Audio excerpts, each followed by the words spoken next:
It is so pleasant to enjoy the weekend by going to the beach with my family, leaving aside all the problems we all have back home, like in my case, homework.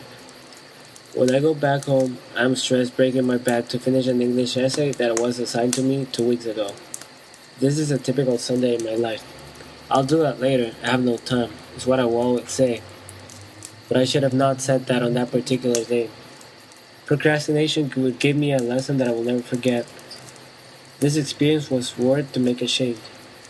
There's always a time for everything, and this taught me to value every opportunity that is presented to me because it might not be there the next day, especially our beloved ones. I was leaving El Salvador because I was going to Mexico for a month. My mom told me every day to visit my aunt, but I did not care. I always thought she will be there when I get back. I was wrong. She was not going to be waiting for me because she had an appointment with a better life. Every day I went to the mall, watched movies at the theater, talked all night to my girlfriend at that time. Those things that typical teenagers would do in El Salvador, devoting their time only to friends and spend little time with their parents or family.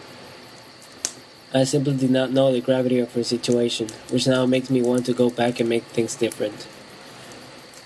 Tia Mima is how I used to call her. She was maybe the only family member besides my parents and my brothers that looked after me the most. My tia was a person who would always devote her life helping others, especially those she loved the most. Since my brothers and I were little kids, she would protect us by not letting us eat junk food or climbing up a tree. I recall one time we were at the beach, she wouldn't let me touch a jellyfish, and I would insist too much to the point I jumped from her arms to touch the jellyfish laying on the sand. She tried to reach me, but she ended up scratching the side of my body accidentally. This scratch was not like any other scratch. It meant more than that. It was like a symbol of protection she marked on me. Her tender heart would soon stop beating as the slow killing cancer ate every loving cell of her body. She would be loving she would be leading to a better life she has always deserved, as I was completely unaware of what was happening to her. I left El Salvador without visiting my aunt at the hospital, thinking that I would see her when I come back. My aunt would lay on the hospital bed, waiting for a visit that would give her forces to her spirit so she could live a little bit longer by assuring her everything is going to be okay. She expected me there, since I was one of her only nephews she hanged around the most. "Where's Braulio?" she asked, with a face of hope and confusion. "He left," said my mom, trying to avoid the topic because she knew that would break her heart. "I won't get to see him again," she sadly said, probably with a broken voice, as if she already knew her time to leave this life was close. Not knowing this, I was enjoying my trip at Mexico. Every day I would enjoy having fun with the recently met Mexican friends as I got to know a little bit more about a foreign country. I was at Mexico working in Catholic camps, taking care of children, and organizing the camps. It was a blast every day I was there. I wanted to stay a few more days to keep up with this fun. Therefore, I called my mom asking her to postpone my flight. She refused angrily, as if I did something wrong. I got upset like when I was little, begging for her to buy me a big, full of colors popsicle, and she wouldn't.